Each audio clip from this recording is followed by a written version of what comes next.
What's up, welcome back to Pinoy Screencast, and this is the hands-on video and initial impression for the new Cherry Mobile Flare 2.0. So just bear with me guys if my voice is sounds annoying right now because I had a sore throat and my voice is really kind of different right now. Anyway, so this will be the hands-on and initial impression for the new Cherry Mobile Flare 2.0. It is the upgraded version of the first flagship phone of the Cherry Mobile, which is the Flare, also called as the dual-core ng bayan, but now it is a quad-core ng bayan.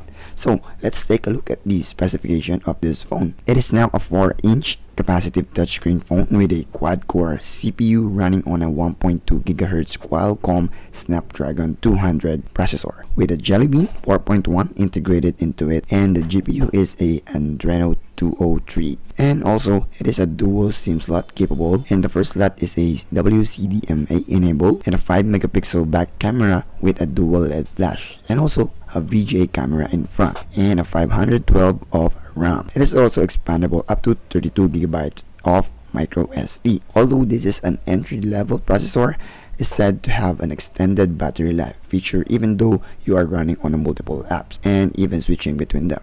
But we can only test that on the actual review, so give a thumbs up guys if you want the review of the new Cherry Mobile Flare 2.0. Looking at the build of this phone, is on the right side is the power button, and wrapped around it is a silver lining. It has a volume rocker, and on the top is the headset jack and the micro USB slot. And of course on the back you will notice the 5 megapixel camera with a dual LED flash on the left side of it, and going down is the logo of the Flare 2.0 and Cherry Mobile logo, plus the speaker grill at the bottom. And you will also notice that it is quite a glossy textured back casing, or the overall texture of the casing of this phone. In front you will see the VGA camera and the light sensor, but I think it doesn't have a LED notification light. And way at the bottom is the 3 basic capacitive buttons. The first one is the menu button, the next is the home button, and the last one is the back button. My initial impression on the UI is a bit slow on the transition, like while I'm toggling the notifications and navigation, you will see it takes a while to drop down.